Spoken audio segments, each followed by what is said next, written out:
Assalamualaikum warahmatullahi wabarakatuh. Saya Febri Huda Agatama dengan NIM 2384043. Di sini saya akan mempresentasikan ujian tengah semester saya, mata kuliah e-bisnis. Yang pertama, perkembangan e-bisnis. E-bisnis sendiri adalah singkatan dari electronic business yang merujuk pada segala bentuk bisnis atau kegiatan perdagangan yang dilakukan secara elektronik melalui internet atau teknologi digital.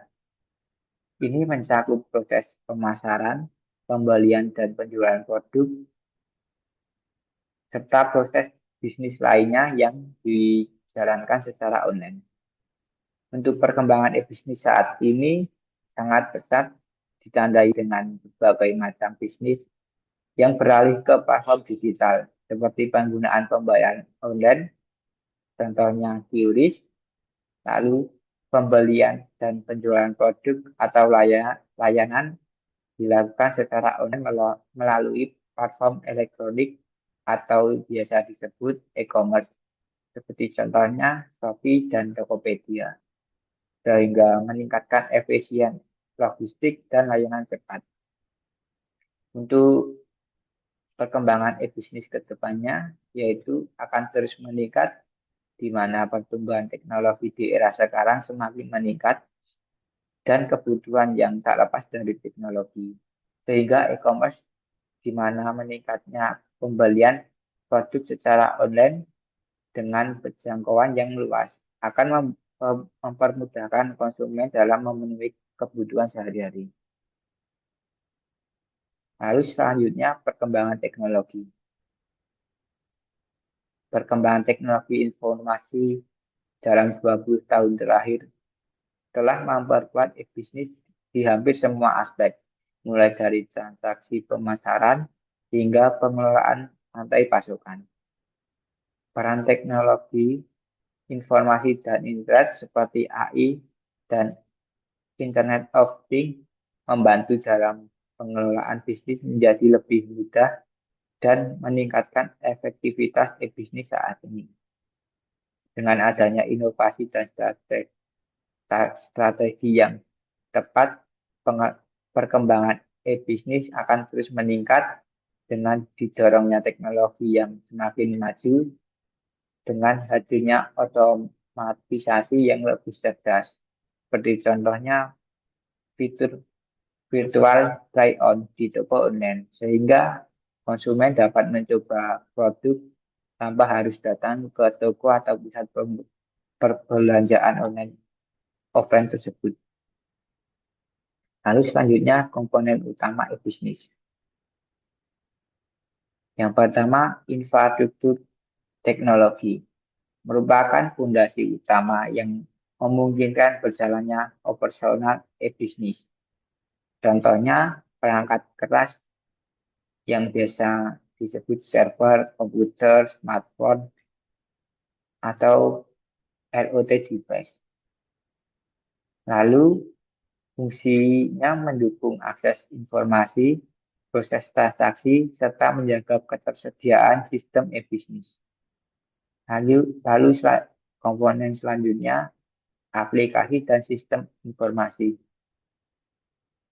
Merupakan perangkat lunak dan platform yang digunakan untuk menjalankan proses bisnis. Contohnya website dan e-commerce. Fungsinya yaitu mengotomatisasi, mengintegrasikan, dan mengelola proses operasional bisnis secara digital sehingga lebih cepat dan akurat.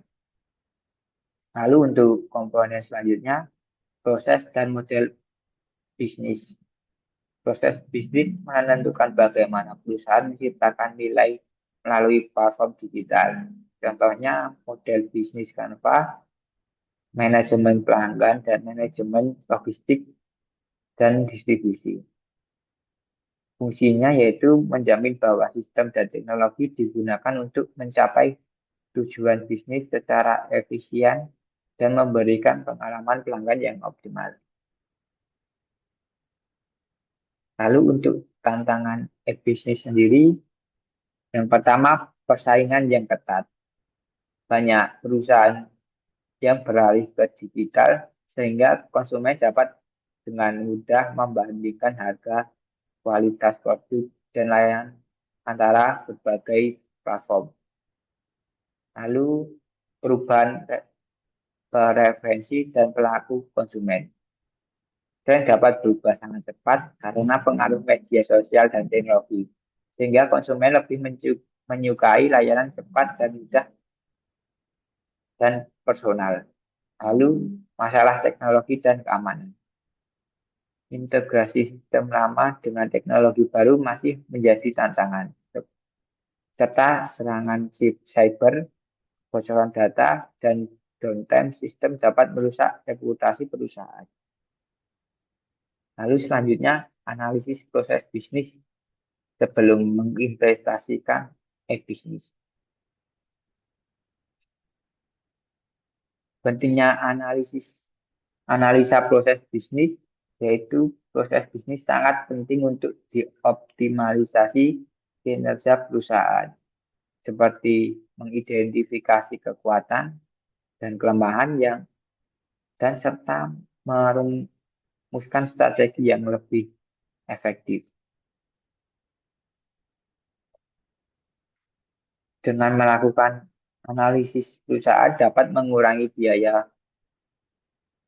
produktivitas dan memberikan layanan yang lebih baik kepada pelanggan. Untuk tahapan analisis proses bisnis, yang pertama, metode pemetaan proses, yaitu metode ini digunakan untuk memvisualisasikan, menganalisis, dan mengoptimalkan proses bisnis secara sistematik. Metode ini dapat digunakan dengan berbagai metode, seperti diagram alur dan value stream mapping. Lalu selanjutnya tahapan identifikasi kelemahan. Mengidentifikasi area-area yang perlu diperbaiki agar kinerja proses bisnis menjadi lebih efektif dan efisien. Kelemahan ini bisa berupa duplikasi tugas atau langkah yang tidak perlu. Lalu tahapan optimalisasi proses.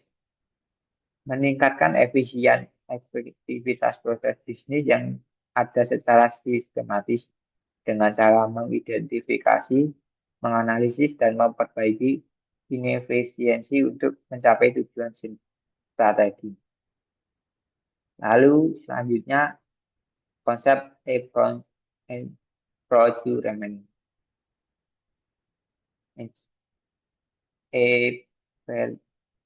Procurement sendiri yaitu proses penggandaan barang dan jasa yang dilakukan secara elektronik atau digital dengan memanfaatkan internet dan sistem informasi.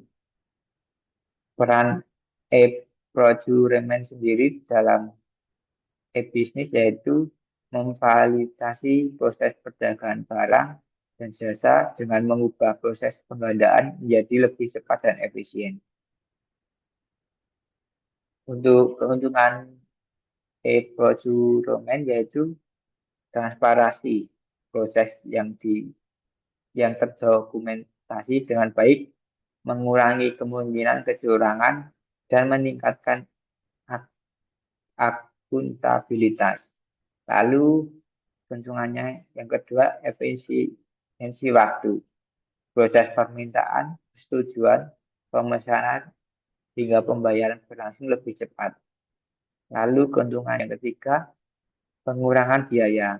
Mengurangi biaya manual seperti percetakan dan penyimpanan dokumen fisik serta biaya transaksi. Untuk keuntungan yang keempat, akses ke data, mempermudahkan interaksi antara pengguna dan vendor melalui platform digital yang terintegrasi. Lalu selanjutnya, supply chain management. Supply chain management adalah pengelolaan alur barang, informasi, dan keuangan dari pemasok hingga pelanggan akhir. Hal ini mencakup penggandaan, produksi, dan distribusi barang. Untuk peran supply chain management, yaitu dapat mengurangi biaya, meningkatkan kualitas, dan mempercepat waktu pengiriman, sehingga dapat memberikan nilai tambah kepada pelanggan dan mempertahankan daya saing di pasar.